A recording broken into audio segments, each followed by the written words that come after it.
পেঁয়াজ রসুন ছাড়া সাবেকি পদ্ধতিতে রুই মাছের রসার রেসিপিটাই শেয়ার করছি। আশা করছি রেসিপিটা আপনাদের প্রত্যেকেরই খুবই ভালো লাগবে। নমস্কার বন্ধুরা, গীতাস রান্না বানাতে আপনাদের সবাইকে স্বাগত।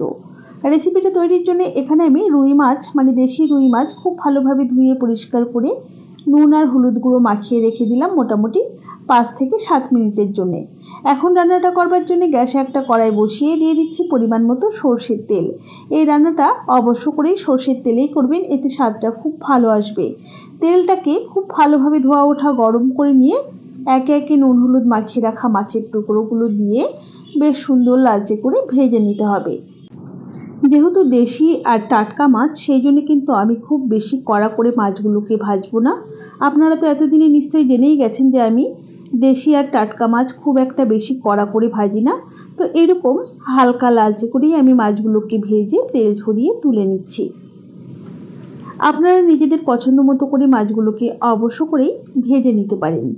এবারে কড়াইয়ের বাদবাকি তেলের মধ্যে ডুমো করে কেটে রাখা আলুর টুকরোগুলো দিয়ে দিচ্ছি। সাথে অল্প পরিমাণে একটু লবণ আর হলুদ গুঁড়ো দিয়ে নাড়াচাড়া করে বেশ সুন্দর করে আলুগুলোকে ভেজে নিতে হবে। আলুগুলো যাতে একটু সেদ্ধ হয়ে যায় তার জন্যে একটু ঢাকা দিয়ে ভেজে নেব। এতে বেশ সুন্দর সেদ্ধও হবে আর ভাজাটাও কিন্তু বেশ ভালো হবে। দেখুন বেশ সুন্দর লালচে করে ভাজা হয়ে গেছে। তেল ঝরিয়ে আলুগুলোকেও তুলে নিচ্ছি। কড়াইয়ের বাদবাকি তেলের মধ্যে ফোড়নে দিচ্ছি অল্প একটু গোটা জিরে, একটা শুকনো লঙ্কা আর একটা তেজপাতা। ফোড়নটাকে লো ফ্লেমে মোটামুটি 20 থেকে 25 সেকেন্ড সময় নিয়ে ভেজে নেওয়ার পর এর মধ্যে দিয়ে দিলাম আদা আর কাঁচা লঙ্কা বাটা। আর এখানে দেখুন শিলের মধ্যে নিয়েছিলাম গোটা জিরে, গোটা ধনে, 3টে শুকনো লঙ্কা, 3টে গোটা কাজু বাদাম।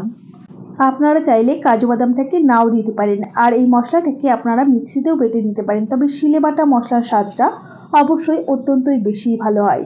দেখুন মশলাটাকে আমি চন্দনের মতো বেটে দিয়ে দিয়েছি। সাথে দিয়ে দিলাম একটা মাঝারি সাইজের টমেটো কুচি, স্বাদ মতো লবণ আর পরিমাণ মতো হলুদ গুঁড়ো। এখন খুব ভালোভাবে নাড়াচাড়া করে সমস্ত মশলাগুলোকে একটু সময় নিয়ে কষিয়ে নিতে হবে। মশলা কষিয়ে নেওয়া যত ভালো হবে রান্নার স্বাদ কিন্তু ঠিক ততটাই বেশি ভালো আসবে। দেখুন মশলাটাকে বেশ সুন্দর করে কষিয়ে নিয়েছি, মশলার পরিমাণেও কমে গেছে আর কালারটাও চেঞ্জ হয়ে গেছে। এবারে ভেজে রাখা আলুর টুকরোগুলো দিয়ে দিলাম, সাথে অল্প পরিমাণে একটু জল অ্যাড করে খুব ভালোভাবে নাড়াচাড়া করে মিশিয়ে নিয়ে গ্যাসের ফ্লেমটা কমিয়ে রেখে ঢাকা দিয়ে খুব সুন্দর করে কষিয়ে নিতে হবে। এতে করে আলুর ভিতরে মশলাটাও বেশ ভালোভাবে ঢুকে যাবে আর আলুটা অনেকটা নরমও হয়ে যাবে। দেখুন বেশ ভালোভাবে কিন্তু কষিয়ে নিয়েছি, একটু নাড়াচাড়া করে নিলাম। এবারে গ্রেভির জন্য দিয়ে দেবো পরিমাণ মতো গরম জল। আপনারা যতটা গ্রেভি রাখতে চাইছেন আর কি সেই বুঝেই কিন্তু জলের ব্যবহার করবেন। দেখুন আমি পরিমাণ মতো জল দিয়ে দিয়েছি, একটু নাড়াচাড়া করে নিলাম। এবারে 2 থেকে 3 মিনিট সময় নিয়ে ঝোলটাকে ফুটিয়ে নিচ্ছি। ঝোলটা বেশ ভালোভাবে ফুটে যাওয়ার পর ভেজে রাখা মাছের টুকরোগুলো একে একে দিয়ে দিচ্ছি।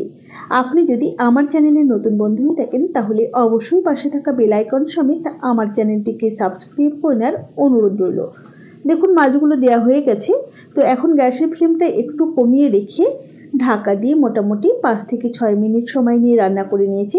ঢাকাটাকে ওপেন করে নিলাম। গ্রেভিটা কিন্তু আগে থেকে অনেকটাই ঘন হয়ে গেছে, সমস্ত কিছু বেশ সুন্দর সেদ্ধ হয়ে গেছে, দেখতেও কিন্তু ভারী সুন্দর হয়েছে। এবারে আমি বেটে রাখা গরম মশলা দিয়ে দিলাম। এখানে রয়েছে এলাচ, দারচিনি আর লবঙ্গ।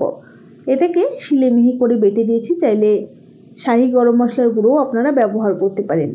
হালকা হাতে একটু নাড়াচাড়া করে মিনিট খানিক সময় নিয়ে ফুটিয়ে নেব। যেহেতু এটা গোটা গরম মশলাকে বেটে দিয়েছি, এর একটা গন্ধটা কিন্তু একটু আলাদা আর ঝাঁঝালো হয়, সেই জন্য মিনিট খানিক ফুটিয়ে নেব। তারপর 1 টিস্পুনের মতো ঘি দিয়ে নাড়াচাড়া করে নামিয়ে নেব। তৈরি হয়ে গেল আমাদের দারুণ সুস্বাদু পেঁয়াজ রসুন ছাড়া সাবেকি পদ্ধতিতে রুই মাছের রসা।